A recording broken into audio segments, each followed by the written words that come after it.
नमस्कार, आप देख रहे हैं टीवी 100 और मैं हूं आपके साथ पवन पांडे। ब्लैक फंगस की दस्तक, प्रशासन कितना सतर्क? जी हां, यूपी में कोरोना के कहर के बीच ब्लैक फंगस इन्फेक्शन ने पांव पसारने शुरू कर दिए हैं।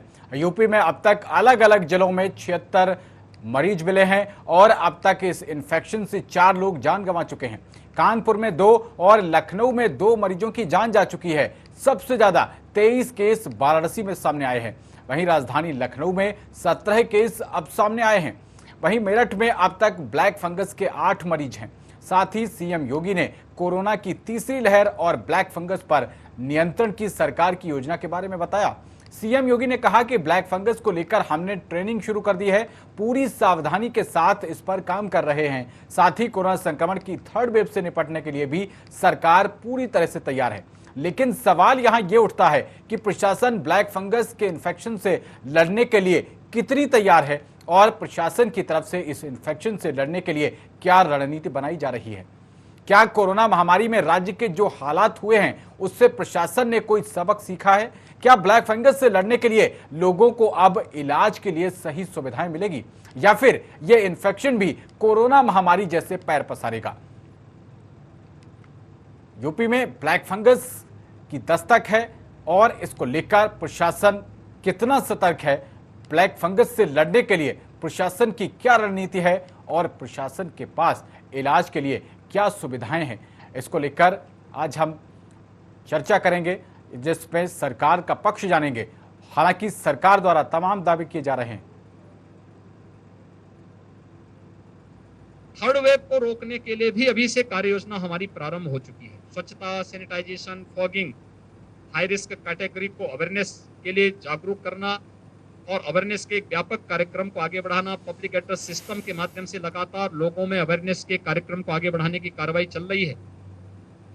हर एक जनपद में, मेडिकल कॉलेजेस में, डिस्ट्रिक्ट हॉस्पिटल में हम लोगों ने एक व्यवस्था की है कि वहां पे एक पीडियाट्रिक का आईसीयू का निर्माण अभी से प्रारंभ हो जाए। एक आशंका जो व्यक्त की जा रही है वह 2-3 चीजों को लेकर। एक, गांव में इन्फेक्शन की दृष्टि से उत्तर प्रदेश ने 2 मई से ही इसके बारे में एक एडवाइजरी जारी कर दी, जिसमें निगरानी समितियां स्क्रीनिंग का कार्य कर रही हैं। हर लक्षण युक्त और संदिग्ध व्यक्ति को मेडिकल किट उपलब्ध करा रही हैं।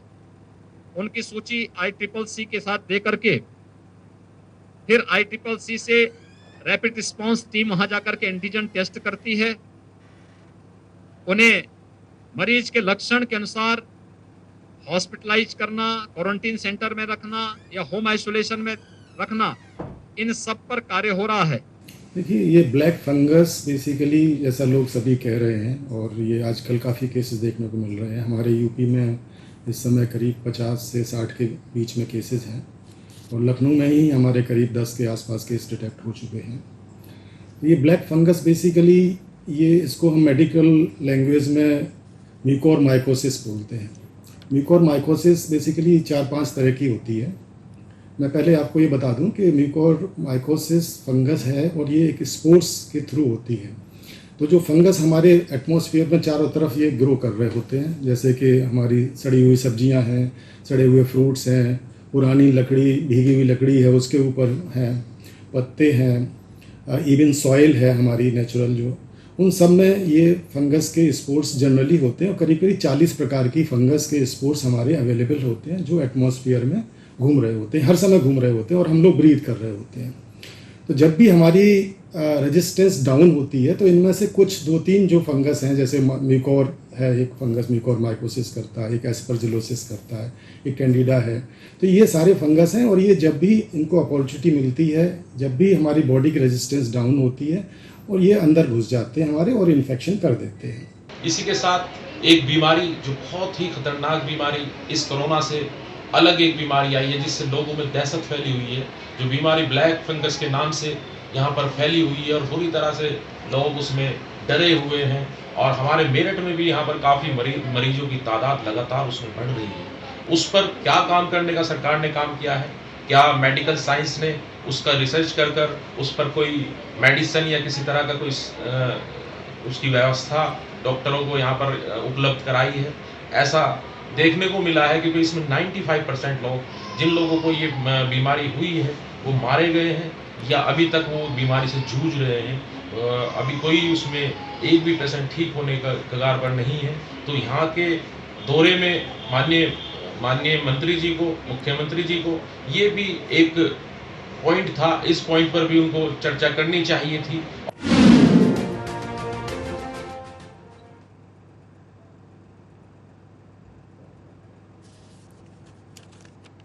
तो इसी विषय पर चर्चा करने के लिए हमारे साथ बीजेपी नेता प्रदीप भटनागर और समाजवादी पार्टी के नेता परविंदर सिंह जुड़ गए हैं। सबसे पहले प्रदीप जी, आपके पास आपसे सवाल है कि अब कोरोना के बाद ये ब्लैक फंगस आपके सामने दोहरी चुनौती, कितना तैयार है आपकी सरकार? सरकार ने पूरी तरीके से देखिए कमर कस ली है इस नई बीमारी को लेके भी, और हमारे जो वैज्ञानिक हैं, जो विशेषज्ञ हैं, इसकी शोध करने में तो लगी जुटी गए हैं और इस पर पूरी प्रकार से इस चीज को निगरानी रखी जा रही है और हर जिले स्तर पे एक कोविड का सेंटर एक बना दिया गया है जो पूरी तरह पूरे जिले की रिपोर्टिंग लेगा, क्या सुविधा चाहिए, क्या कमी है, उसे पूरी करेगा। ये हर जिला स्तर पे माननीय मुख्यमंत्री जी ने ये काम को प्रगति से चालू करवा दिया गया है हर चीज की पूर्ति के लिए। देखिए, संकल्प है प्रदेश की सरकार का कि गांव-गांव, घर-घर जाके वैक्सीन को लगाया जाएगा, कराया जाएगा। जैसे युद्ध स्तर पे हमारा यहाँ पोलियो से जो लड़ाई लड़ी गई घर-घर जाके, उसी तरीके से युद्ध स्तर पर ये काम भी किया जा रहा है और करेंगे भी। प्रदीप जी, ये बीमारी जो है ये कोरोना से थोड़ा अलग है, अलग हटके है। इसका मोर्टेलिटी रेट, मृत्यु दर जो है स्वास्थ्य विशेषज्ञों के मुताबिक 50% से भी ऊपर है। इसलिए जैसे इंतजामात आपने कोरोना के लिए किए, उससे 50 गुना ज्यादा आपके इंतजामात होने चाहिए। लेकिन क्या ये सब इंतजाम के लिए आपका स्वास्थ्य विभाग तैयार है? जी, बिल्कुल तरीके से तैयार है। और ऑक्सीजन की जो कमी थी हर जिले में और हर मंडल में युद्ध स्तर पर हॉस्पिटलों में ऑक्सीजन की कमी को देखते हुए 30-40 ऑक्सीजन प्लांट लगा दिए गए हैं और कुछ चालू हो गए और कुछ चालू हो जाएंगे। पूरे के पूरे हॉस्पिटलों ने, जिला स्तर के हॉस्पिटलों ने भी इस चीज को देखते हुए, क्योंकि ये विषय जो आया है अब जो ये महामारी का, ये फंगस का जो है आंखों से, कान से जैसे हो रही है, ये जो कोविड के पेशेंट जो ठीक हुए हैं उन्हें भी इससे चपेट में ले रही है और कुछ जो एजेड हैं, ओल्ड एज है, उनको भी लिया जा रहा है। इसको सावधानी को देखते हुए बड़ा ध्यान दिया जा रहा है हर चीज के बारे में और सरकार पूरी तरह तैयार है और माननीय मुख्यमंत्री उत्तर प्रदेश खुद जिला स्तर पर बैठक कर रहे हैं और हर जिले का मुआयना करने के लिए जा रहे हैं, क्योंकि उत्तर प्रदेश बहुत बड़ा प्रदेश है जिसकी संख्या भी बहुत अधिक ज्यादा है। उसमें हमें आपको सबको सहयोग और मदद करनी पड़ेगी सरकार की इस बहुत बड़ी बीमारी से लड़ने के लिए। आपका चैनल बहुत इस काम में एक्टिव और काम करके दिखा रहा है लोगों को जागरूक करने के लिए। मैं तो आपको भी बहुत बहुत धन्यवाद देना चाहूंगा सरकार की तरफ से। जी, तो प्रदीप जी कह रहे हैं कि सब कुछ अच्छा है और सरकार जो है वो बिल्कुल चाक चौबंद है। परविंदर सिंह जी, क्या आप संतुष्ट हैं इनके बयान से? देखिए, मैं इनके बयान से, अपने जो मेरे काबिल दोस्त ने भी आप बातें रखी सरकार की तरफ से, देखिए मैं उससे सहमत नहीं हूँ। कल माननीय मुख्यमंत्री जी मेरठ के दौरे पर आए थे। मैं पूछना चाहता हूँ कि मुख्यमंत्री जी ने दौरा किया, लेकिन जहाँ दौरा करना चाहिए था, जहाँ जाना चाहिए था, क्या मुख्यमंत्री जी वहाँ गए? माननीय मुख्यमंत्री जी मेडिकल कॉलेज गए जहाँ लोग ऑक्सीजन की कमी से, दवाई की कमी से रोज इतनी डेथ हो रही है। मैं आपको बड़ा छोटा सा वाक्य एक बताता हूँ कि कल बिजोली गांव गए तो एक 73 वर्षीय ताराचंद जी थे बाबूजी, तो उन्हें अधिकारियों ने समझाया था कि मुख्यमंत्री जी जो भी आपसे पूछे तो आप कहते हैं सब अच्छा है। तो आज के अखबारों में ये हेडलाइंस है कि उनसे कहा गया, उनसे अधिकारियों ने कहलवाया कि सब कुछ अच्छा है, लेकिन बाद में उन्होंने जब पोल खुली तो बाद में कहा ना पेंशन मिलती है ना राशन मिलता है। और सरकार अगर इतना ही अच्छा काम कर रही है तो इतनी डेथ क्यों हो रही है? फिर ये डेथ किन लोगों की हो रही है, आप मुझे बताइए। अगर ऑक्सीजन थी तो कालाबाजारी कौन लोग कर रहे थे फिर? चाहे वो इंजेक्शन को लेके हो, ऑक्सीजन को लेके हो, या कोरोना से संबंधित जो किट्स थी उनकी कालाबाजारी कौन लोग कर रहे थे? सरकार हर मोर्चे पर जो है फेल हो चुकी है। सरकार ने अपना विश्वास लोगों में खो दिया है। और देखिए, हमारे पास जब ये लहर कोरोना की आई थी, जी हेलो, जी बोलिए प्रवीण जी, सुन रहे हैं आपको। कोरोना की लहर आई थी तो बीच में हमारे पास 8 महीने का पूरा समय था। उसमें सरकार ने तैयारी क्यों नहीं करी? अब ये कह रहे हैं कि साहब हम हर जिले में B9 टीम बनाएंगे। जी, वो तो पहले भी B12 बनी थी। तो पहली वाली ने कितना काम करके दिखाया वो रिपोर्ट सार्वजनिक करें। अभी मेरे काबिल दोस्त ने एक बात कही कि हम सबको सहयोग से लड़ाई ये लड़नी पड़ेगी। मैं इनकी बात से बिल्कुल इत्तेफाक रखता हूं और मैं एग्री करता हूं अपने काबिल दोस्त की बात से। लेकिन मैं अपने दोस्त से ये बात पूछना चाहता हूं कि आपने किसी विपक्षी पार्टी को लेकर या विपक्ष की जो पार्टियां हैं उत्तर प्रदेश की, आपने सर्वदलीय वर्चुअल मीटिंग करी? विपक्ष के नेताओं से आपने सुझाव लिए कि क्या होना चाहिए और क्या नहीं होना चाहिए? देखिए, टीवी पे बोल देने से बोलना बहुत अलग बात है और सहयोग मांगना अलग बात है। हमारे स्तर से, समाजवादी पार्टी के स्तर से जो हम लोग गरीब लोगों की मदद कर सकते हैं, चाहे वो भोजन से हो या दवा से हो, देखिए हम ठीक है, जो मदद हम लोग कर सकते थे हम लोग कर रहे हैं, चाहे वो ऑक्सीजन हो या कोरोना से संबंधित जो भी सामान है, हम लोग कोशिश करते हैं वो गरीब आदमी को उस दाम के दाम पर मिल जाए। ये जो बहुत ज्यादा गरीब है तो उसकी मदद हम लोग कर सकते हैं। प्रदीप जी, बड़ा आरोप है ये, विपक्ष कह रहा है कि उसको साथ लेकर नहीं चल रहे आप। ऐसे में आपका जो नारा है सबका साथ, सबका विकास और सबका विश्वास, कहाँ विपक्ष तो है ही नहीं इस विश्वास में। देखिए, मैं बताऊँ आपको, जैसे अभी उन्होंने मेरिट के विषय में बताया अभी, और मैं बता दूं थोड़ा सा इसके चीज को कि आप इतना जिम्मेदार विपक्ष में बैठे और कितने एलिगेशन लगाने को लगे रहते हैं। जिस बुजुर्ग से झूठ बुलवाया गया, क्या आपने मुख्यमंत्री को ट्वीट करवाया या उन अधिकारियों के खिलाफ एफआईआर कराई, या आपने भी जैसे काले झंडे दिखाने के लिए आप भागते हैं माननीय मुख्यमंत्री जी को, इस चीज के लिए भी आपने आंदोलन करा, आपने उनकी बात सुनी और आपने टीवी पे आके रख दी, बहुत बढ़िया। मगर तथ्य को साबित भी करना पड़ता है श्रीमान। बैठ के जो मर्जी बोल देना ठीक नहीं है। पहली चीज देखिए, सरकार जिन युद्ध स्तरों पे लगी है, कहाँ खामियां रही, मैं कोई आपत्ति नहीं बोलने में, उस खामियों को दुरुस्त भी किया गया। पहली चीज, बिल्कुल ये बात सच है कि जितने भी कोरोना की मौतें हुई है उसको एक्सेप्ट करने में कोई बुराई नहीं है, मीडिया दिखा रहा है। अब उसको रोका कैसे जाए, उसकी रोकथाम कैसे जाए, जो हादसा हो गया उसे कैसे कंट्रोल किया जाए, एक बहुत बड़ा क्वेश्चन है जिसको हर सरकार पूर्ति करने में लग गई और लग भी गई है, कर भी दिया। पहली चीज, हर जितने भी गंगा जी के किनारे घाट हैं सब जगह फोर्स लगा दी गई है और स्पष्ट कह दिया गया आपको बहाने की जरूरत नहीं है, सरकार पूरी सुविधा देगी, दाह संस्कार का सारा खर्चा उठाएगी। मगर फिर भी रात, प्रदीप जी, बड़ा दिलचस्प स्थिति है, इसको विडंबना कहें क्या कहें कि आपने ये तो कह दिया कि गंगा घाटों के पास पुलिस लगा दी गई, तमाम जो ग्राम प्रधान है उनके पास भी ये सूचना पहुंच गई कि 5,000 रुपए का अनुदान दिया जाएगा। लेकिन कितनी हास्यास्पद बात है, वो प्रधान जिन्होंने अभी तक शपथ नहीं ली, वो कहां से ये 5,000 रुपए का अनुदान अलॉट कर पाएंगे? क्या आपके पंचायती राज विभाग की पोल नहीं खोल जाती इससे? शपथ ग्रहण समारोह और प्रधान चुनने में बड़ा फर्क है। शपथ ग्रहण समारोह तो होता रहेगा, सर शपथ के बाद ही वो कोई फैसला ले पाएगा ना। प्रधान तो पूर्व प्रधान भी तो है अभी जो है, जो काम कर रहे थे जी, पूर्व प्रधान इसमें फैसला लेंगे। खैर, परविंदर जी ये बता रहे हैं, इनका कहना है कि पूर्व प्रधान जो है इस मामले में फैसला लेंगे। क्या ऐसा कोई संवैधानिक नियम वाकई है? देखिए साहब, मेरी बात को बहुत, देखिए एक मिनट, देखिए आप बोले मैं चुप रहा, प्लीज मेरी बात सुनिए। हाँ, नहीं बहुत अच्छी चर्चा हो रही, सब एक एक करके बोल रहे हैं। जी जी जी सर, मैं एक बात आपसे पूछना चाहता हूँ। कल माननीय मुख्यमंत्री जी मेरठ आए, मैं अपने काबिल दोस्त से पूछना चाहता हूं कि जो सर मेरठ की तो बात छोड़ दीजिए, मेरठ के तो इनके अपने सांसद और विधायक पत्र लिख चुके हैं कि मेरठ के क्या हालात हैं। आज की दशा यह है कि सूबे की राजधानी लखनऊ से ज्यादा एक्टिव केस मेरठ में, मेरठ नया एपिसेंटर बनने जा रहा है। मैं आपको वही बता रहा हूँ जी, लेकिन विपक्ष होने के नाते आपकी भी एक जिम्मेदारी है। बहुत चुभता हुआ सवाल पूछ रहा हूँ सर, क्या अखिलेश यादव जी ने वैक्सीन लगवा ली? जी, जो उन्होंने कहा था कि बीजेपी की वैक्सीन है अब नहीं लगवाएंगे, क्या वो वैक्सीन अब लगवा ली है? और अगर लगवा ली है तो अपने कार्यकर्ताओं और अपने पार्टी से जुड़े हुए कैडर से क्यों नहीं अपील कर रहे? देखिए, उन्होंने लगातार हमसे अपील करी, कोरोना के अंदर आप मदद भी करें तो पूरी की मदद करें, ठीक। और मेरे हिसाब से चर्चा इस समय माननीय मुख्यमंत्री जी के मेरठ दौरे पे और ब्लैक फंगस जो बीमारी नई डेवलप हुई है अभी, नहीं चर्चा तो है, लेकिन जब डिबेट होती है, चर्चा होती है तो कई चीजें उखड़ के आती हैं।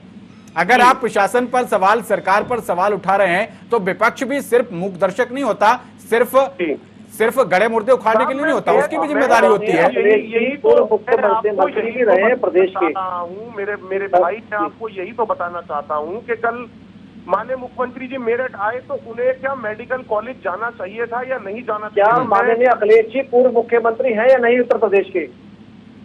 एक सूबे के इतने बड़े प्रदेश के मुख्यमंत्री रहे या नहीं रहे? मेरे भाई मैं किस बात को कोई झुठला थोड़ी रहा हूँ कि वो पूर्व तो मुख्यमंत्री नहीं है। पत्रकार ने आप सवाल करा कि माननीय मुख्यमंत्री पूर्व श्री अखिलेश यादव जी ने अपने कार्यकर्ता को संदेश देने के लिए वैक्सीन लगवाई, ट्वीट करा, कोई फोटो जारी करी हो तो बताएं, और निवेदन है आपसे बताएं। नहीं तो वो वैक्सीन के लिए उन्होंने कब मना करा, आप मुझे बताइए। नहीं, उनका बयान पब्लिक डोमेन में है परविंदर जी। उन्होंने कहा था कि ये बीजेपी की वैक्सीन है, नहीं लगवाएंगे हम। लेकिन एक बहुत बड़ा तबका आपके साथ जुड़ा हुआ है, बहुत बड़ी संख्या में आपकी पार्टी का कैडर है। बोल मोल करके घुमाने की आदत ये बीजेपी के IT सेल के लोगों की है। झूठ खबर लोगों तक पहुंचनी चाहिए। अरे आप तो खुद नेता प्रत्यक्ष बैठे हैं यहाँ पे, आप तो सपा के बड़े नेता प्रत्यक्ष बैठे हैं बोलने के लिए। आप IT को छोड़िए ना, आप हम तो बैठे इस विषय को, प्रदेश की जनता देख रही है आपको, मेरे को। मेरा ये कहना है कि माननीय मुख्यमंत्री जी ने कल जब मौत के जो आंकड़े हुए मेरठ के अंदर, वो मेडिकल कॉलेज क्यों नहीं गए देखने व्यवस्था? जी ठीक है, मेडिकल कॉलेज क्यों नहीं गए प्रदीप जी? विधायक सांसद ये कहते हैं कि साहब अधिकारी हमारा फोन नहीं उठाते, प्राइवेट अस्पताल वाले हमारी सुनते नहीं। उस पर आपने क्या कार्रवाई करी, आप जरा मुझे ये भी बता दीजिए थोड़ा सा। ये तो आपके सांसद और विधायक कह रहे हैं ना मेरठ के, मैं तो नहीं कह रहा। प्रदीप जी से जवाब ले लेते हैं। प्रदीप जी बताइए, योगी जी लगातार जब से वो कोरोना से ठीक होकर वापस लौटे हैं, तमाम एक के बाद एक ताबड़तोड़ दौरे कर रहे हैं। मुरादाबाद में बहुत ही सराहनीय तस्वीर आई कि वो लगातार एक कोविड पेशेंट के घर पर पहुंच गए, वहां पर जाकर उन्होंने यथास्थिति की जानकारी ली। लेकिन दौरों के बाद आमतौर पर यह देखने को आता है कि जो अधिकारी लापरवाह होते हैं उनके खिलाफ कार्रवाइयां भी सामने आती हैं। लेकिन इतने दौरे होने के बावजूद भी एक भी कोई खास कार्रवाई सामने नहीं आई है। प्रदीप जी, क्या सब कुछ अच्छा चल रहा है? और अगर सब कुछ अच्छा चल रहा है तो फिर मौतें क्यों नहीं रुक पा रही? मौत तो पूरे देश में नहीं रोक पा रहे अब तक किसी सरकारें। अगर शायद कांग्रेस के भी नेता बैठे होते ना तो इन सवालात के बारे में मैं भी करता कि प्रदेश का कोई तो एक प्रदेश का मुख्यमंत्री है जो कम से कम अपने जिलों के अंदर एक ताबड़तोड़ घूम रहा है और कोरोना पेशेंटों को देख रहा है जाके इस कोरोना काल के अंदर। लेकिन मैं आपको बता दूं, जहाँ पे माननीय मुख्यमंत्री जी गए वो हॉस्पिटल तो खैर आपको कह रहे, मगर वो कोविड सेंटर और कोविडों की जितनी भी व्यवस्था सुविधाएं और किस स्तर पे चल रही है जिला स्तर पे, उसका मुआयना, उसकी चीजों को संज्ञान में लेने के लिए गए। अरे भाई, आपको तो बोलना चाहिए कि हमारे उत्तर प्रदेश का मुख्यमंत्री है जो उत्तर प्रदेश की जिलों में घूम रहा है। आपको तो उदाहरण देना चाहिए बैठ के और प्रदेशों को, मुख्यमंत्रियों को। और आप प्रदेश में रह के भी अपने मुख्यमंत्री का मॉरल बढ़ाने की जगह घटा रहे हैं आप लोग बैठ के।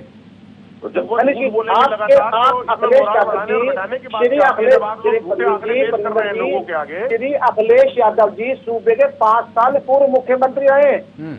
मैं तो जानना चाहूंगा जी, ये सही बात है, ये बात बिल्कुल तारीफ काबिल है। और मीडिया में लगातार रिपोर्ट किया जा रहा है कि योगी आदित्यनाथ लगातार एक के बाद एक दौरे कर रहे हैं और अधिकारियों के पेंच कस रहे हैं। लेकिन पता है कमी कहां पर रह जाती है? कमी रह जाती है, मैं आपको एक उदाहरण देता हूं।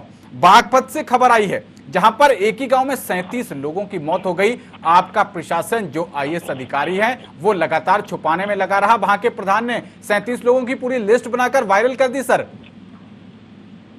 कमी यहां पर है। मैं बता देता हूँ, कभी तो ये भी रही है कि लोगों डॉक्टरों को मार के भगा दिया हॉस्पिटलों से और गाँवों से भगा दिया। हाँ, तो ये भी जिम्मेदारी आपकी है। अगर कोई समाज का जिम्मेदार तबका है, सरकार इसीलिए होती है तो उसको दंडित करे। लोगों को समझाने के लिए अवेयरनेस की जरूरत है। तो चैनल जितने मीडिया चैनल बैठे जो अवेयरनेस के लिए काम कर रहे हैं आज की डेट में बहुत बड़ा अहम रोल निभा रहे हैं। जी जी, क्योंकि पूरी दुनिया टीवी देखती है, पूरा भारतवर्ष टीवी देखता है, गांव गांव में टीवी चलता है। पहले तो टीवी देखने के लिए प्रदेश में आधी रात को बैठता था गांव में आदमी। अब बिजली की वजह से पूरा दिन टीवी चलता है गांवों के अंदर भी। और आपके मीडिया सेंटर जितने भी हैं इस अवेयरनेस को दिखाने के लिए कहीं कमी नहीं छोड़ रहे हैं। देखिए, जो 73 लोगों की आप मौत की जो बात कर रहे हैं, मैं इसे बता दूं, ये एक अवेयरनेस की कमी थी, एक डर था। लोग बाग डर के अपने घर में छुपे हैं, अपना चेकअप कराने नहीं निकल रहे हैं। क्या विपक्ष इस काम को कर रहा है जागरूकता के लिए? ये लोगों का डर या फिर आपकी सरकार के जो अधिकारी हैं, जो तमाम CMO हैं, तमाम जिलों के DM हैं, उनका नकारापन? हाँ, मैं बिल्कुल। सर, मैं एक बात मैं कहना चाहता हूँ। जी परविंदर जी, मैं अगला सवाल आपसे ले रहा हूँ, आपके पास वापस लौट रहा हूँ। जी, मैं बिल्कुल, मैंने आपके चैनल के माध्यम से पहले भी चीजें रखी थी कि कुछ जिम्मेदारी बहुत बड़ी जो निर्देशक उत्तर प्रदेश में बैठते हैं स्वास्थ्य विभाग के, उनपे भी एक बहुत बड़ी उंगली उठती है। और मैंने कुछ सरकारी तरफ ये चीजें कही और मैंने लिख के भी दी है, पहली चीज। और जितने भी जिले के CMOs हैं उनकी भी कमियां रही हैं। जो अपने कर्तव्य को निष्काम काम करने के लिए पीछे हटे रहे, आगे बढ़ के नहीं आए। ऐसे कितने सीएमओ निलंबित किए गए?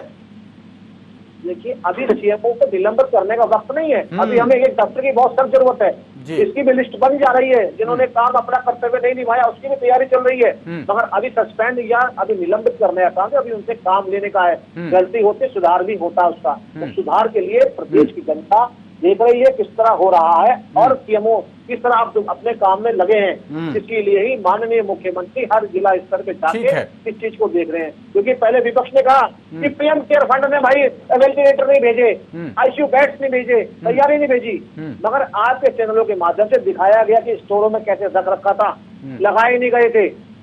ये भी देखा हमने राजस्थान के अंदर की आईसीयू बेड, जो वेंटिलेटर बेड भेजे गए पीएम केयर फंड से, आपके हमारे पैसे से, जनता के पैसे से वो बेच दिए गए।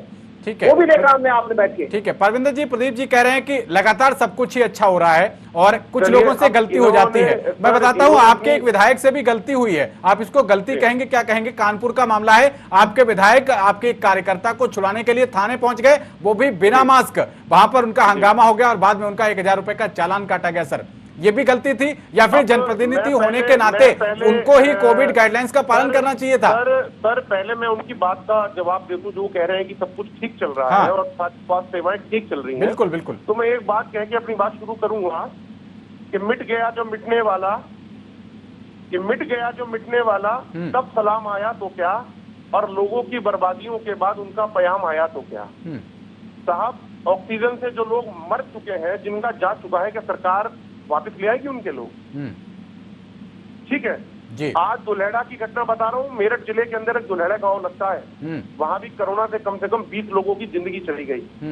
मैं ये पूछता हूँ, गलती आपसे कहाँ नहीं हुई? आपको हम कहते रहे कि जिला पंचायत के चुनाव मत कराइए, मत कराइए, मत कराइए, लेकिन आप आमदा थे चुनाव कराने।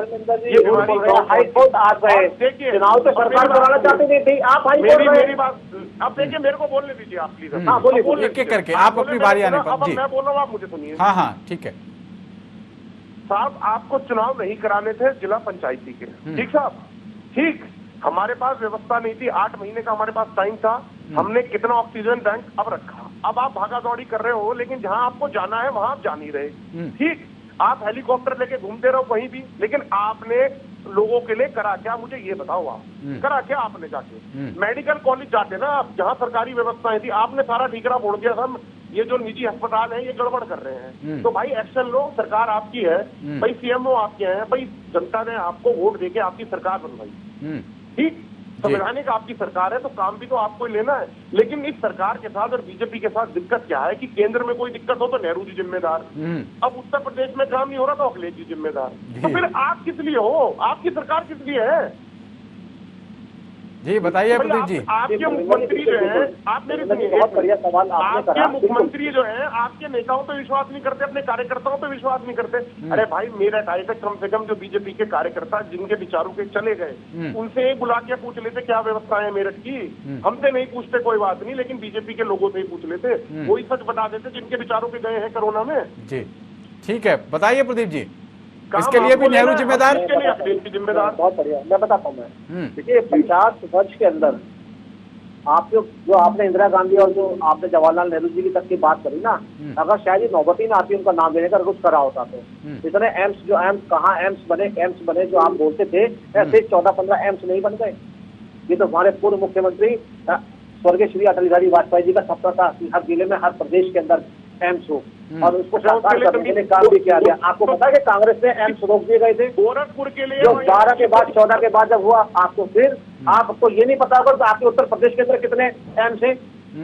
अगर आप ये बता दो उत्तर प्रदेश में कितने एम्स हैं, तो मैं आपको मान दूंगा आपके एम्स के लिए जगह किसने दी मेरे भाई? गोरखपुर में किस? आप छोड़िए उस चीज को, जगह की बात नहीं कर रहा है, जगह की बात नहीं कर रहा।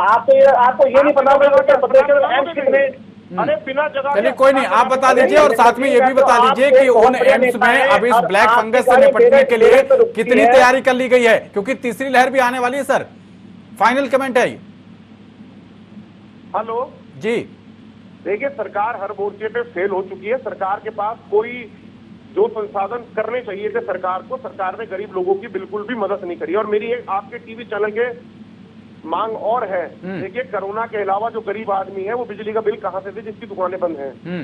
उसको राशन की व्यवस्था हो, उसके बिजली के बिल माफ हो, और जो उसके बच्चों की जो स्कूल की फीस जाती है वो भी पूर्ण रूप से माफ की जाए। आपको तो ये भी नहीं पता होगा प्रवीण जी कि पिछली कोरोना काल में कितना बिजली माफ करा गया। आपको तो ये भी नहीं बता पाएंगे आप। मुझे आप एक आंकड़ा बता दो, सरकार ने अपना कितना बिजली का बिल छोड़ा, आप मुझे एक आंकड़ा बता दो। पता, चलो मैं आपको बता देता हूँ। जो पिछले कोरोना काल का ना 150 करोड़ का बिजली का बिल माफ करा। पहली चीज। अच्छा, जब सरकार से उतरे ना तो आप 10,000 करोड़ का बिजली विभाग को घाटा देके गए, आप उसका पैसा खा गए। मैं बता दूं आपको, मैं जब आप लोग गए थे ना सरकार लेके अपनी, जब आपको भगा दिया गया था जनता ने, तो 10,000 करोड़ घाटा देके गए थे बिजली सरकार को। ठीक है। और बिजली का नहीं आप। अच्छा, और 150 करोड़ का बात किया ये गया। राजनीतिक आरोप प्रत्यारोप से उलट अब मौका ये है कि हम किस तरीके से अपनी स्वास्थ्य व्यवस्थाओं को चाक चौबंद कर सकें। बहुत शुक्रिया आपका प्रदीप भटनागर और परविंदर सिंह जी टीवी हंड्रेड से जुड़ने और इस चर्चा के लिए।